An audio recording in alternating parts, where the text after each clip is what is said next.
Ya kalau saya mungkin saya udah pernah tawarkan. Ya SEA Games kita fokus, Asian Games kita kirim tim muda, ya. Lalu di AFC Senior U23 kita harus serius. Di AFF ya kita sebagai trial aja.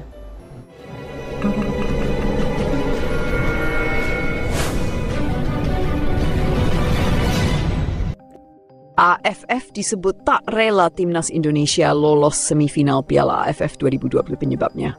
Penyebab AFF disebut tak setuju timnas Indonesia lolos ke semifinal Piala AFF 2024 kini menjadi perbincangan hangat. Kegagalan timnas Indonesia yang hanya finish di posisi ketiga grup B dengan 4 poin memicu berbagai spekulasi di kalangan penggemar sepak bola. Tim Garuda Muda yang turun dengan skuad U22 hanya terpaut 2 angka dari Filipina yang mengisi posisi kedua sekaligus batas akhir untuk lolos ke semifinal. Hasil ini mengecewakan banyak pihak termasuk para pendukung setia timnas Indonesia. Kontroversi keputusan wasit dan keberpihakan. Meski menggunakan skuad U22, banyak pihak merasa bahwa timnas Indonesia layak melangkah lebih jauh. Namun, sejumlah keputusan kontroversial dalam pertandingan memunculkan dugaan adanya perlakuan tidak adil. Dalam pertandingan melawan Laos, pemain kunci Marcelino Ferdinand mendapat kartu merah akibat pelanggaran yang dianggap tidak jelas. Tak hanya itu, gol ketiga Laos menimbulkan kontroversi karena siaran ulang menunjukkan bahwa bola telah keluar lapangan sebelum akhirnya masuk ke gawang Indonesia yang dijaga Dafa Fasya. Hal serupa terjadi saat melawan Filipina. Kapten timnas Indonesia Muhammad Ferrari diberi kartu merah karena dianggap menyikut wajah kapten Filipina, Amani Aguinaldo. Namun, rekaman ulang menunjukkan bahwa kontak yang terjadi sangat minim dan hanya mengenai dada, bukan wajah. Wasit asal Jepang yang memimpin laga ini juga memberikan penalti kepada Filipina atas dugaan handsball oleh Doni Tri Pamungkas. Namun, dari tayangan ulang, bola sama sekali tidak mengenai tanganan pemain muda Persija Jakarta tersebut. Konspirasi menurunkan level turnamen. Di media sosial, akun Tebing Tinggi Video memunculkan teori bahwa AFF tidak ingin timnas Indonesia U22 lolos ke semifinal. Alasannya, kehadiran skuad muda dianggap menurunkan gengsi turnamen yang selama ini menjadi panggung pemain senior. Kalau timnas Indonesia U22 bisa melaju hingga semifinal, itu menunjukkan bahwa level turnamen ini tidak terlalu kompetitif. Demikian salah satu komentar di media sosial. Reaksi publik dan PSSI. Kekecewaan terhadap hasil ini tidak hanya dirasakan oleh supporter, tetapi juga oleh para pengamat sepak bola. Banyak yang mendesak agar PSSI mengambil langkah tegas terkait keputusan kontroversial di pertandingan ini. Ketua Umum PSSI, Erick Thohir, mengatakan bahwa federasi akan segera mengajukan protes resmi kepada AFF dan meminta evaluasi kinerja wasit. Kami memahami emosi para pendukung. Hal ini akan menjadi bahan evaluasi ke depan agar kejadian serupa tidak terulang, ujarnya. Dukungan untuk timnas U22, meski gagal melangkah ke semifinal, penampilan skuad U22 tetap mendapat apresiasi. Tim ini dianggap sebagai masa depan sepak bola Indonesia yang perlu terus dibina dan diberi kesempatan tampil di turnamen internasional. Pemain seperti Marcelino Ferdinand, Muhammad Ferrari, dan Doni Tri Pamungkas tetap menunjukkan semangat juang tinggi meski menghadapi tekanan besar. Publik berharap bahwa pengalaman di Piala AFF 2024 ini menjadi pelajaran berharga bagi tim untuk tampil lebih baik di masa mendatang.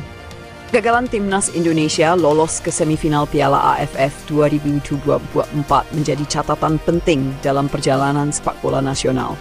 Meskipun berbagai kontroversi muncul, semangat juang para pemain muda tetap patut diacungi jempol.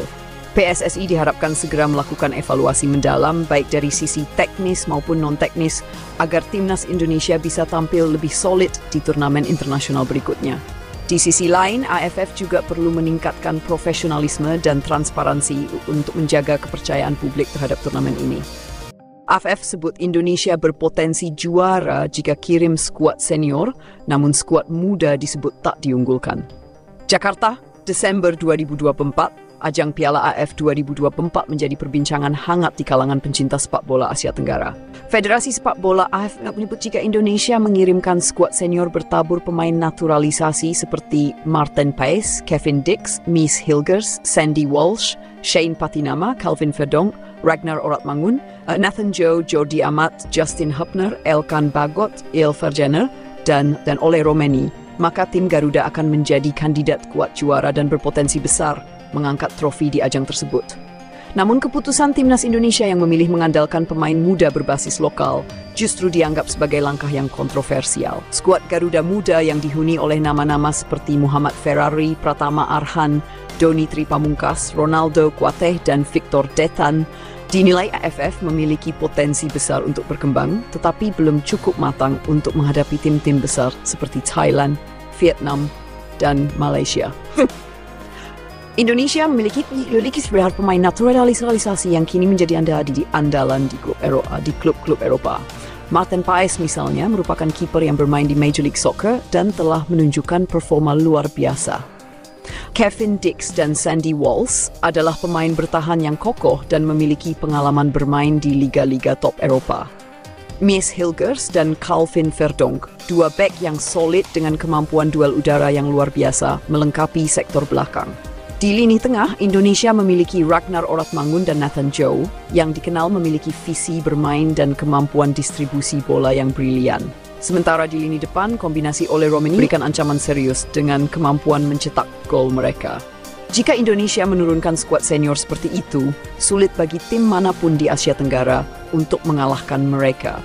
Kualitas pemain mereka berada di level yang berbeda, ujar seorang analis sepak bola di AFF. Keputusan mengandalkan skuad muda. Meskipun memiliki kekuatan di skuad senior, PSSI memutuskan untuk memberikan panggung bagi pemain-pemain muda. Pelatih Timnas Indonesia menyebut bahwa keputusan ini diambil sebagai bagian dari rencana jangka panjang untuk membangun fondasi sepak bola yang lebih kokoh. Kami ingin memberikan kesempatan kepada pemain muda untuk merasakan atmosfer kompetisi internasional. Ini adalah investasi untuk masa depan sepak bola Indonesia, ujar pelatih Timnas Indonesia dalam sebuah konferensi pers. Skuad muda yang dibawa ke Piala AFF 2024 berisi pemain berbakat seperti Muhammad Ferrari, bek tengah yang menjadi kapten Timnas U23. Pratama Arhan yang dikenal dengan lemparan jauh mematikan juga menjadi andalan di sektor bek kiri. Di lini tengah, Victor Detan dan Doni Tripamungkas menjadi motor serangan dengan kreativitas mereka. Sedangkan di lini depan, Ronaldo Kuateh diharapkan menjadi ujung tombak yang tajam. AFF isu pamor kompetisi. Namun, keputusan Indonesia mengirim skuad muda ini menimbulkan spekulasi bahwa AFF khawatir kehilangan daya tarik kompetisi. Banyak pengamat menyebut bahwa AFF lebih menginginkan tim-tim besar seperti Thailand atau Vietnam yang memiliki pengalaman dan popularitas lebih tinggi untuk melaju ke tahap akhir kompetisi. Jika Indonesia dengan skuad mudanya terus melaju, ada kekhawatiran bahwa daya tarik kompetisi bisa menurun. Tetapi, itu semua tergantung pada hasil di lapangan, ujar seorang sumber dari AFF yang tidak ingin disebutkan namanya. Tantangan dan harapan untuk Garuda muda. Menghadapi tekanan dari tim-tim besar seperti Thailand, Vietnam, dan Malaysia, skuad muda Indonesia harus menunjukkan performa terbaik mereka. Meski dianggap sebagai underdog, para pemain muda ini memiliki semangat dan determinasi tinggi.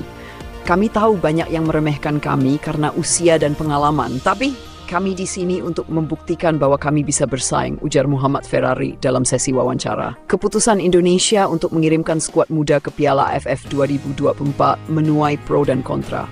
Di satu sisi, ini adalah langkah strategis untuk membangun masa depan sepak bola Indonesia. Namun di sisi lain, peluang untuk meraih trofi menjadi lebih kecil dibandingkan jika skuad senior yang bertanding. AFF sendiri disebut memiliki kepentingan tertentu dalam menjaga pamor kompetisi.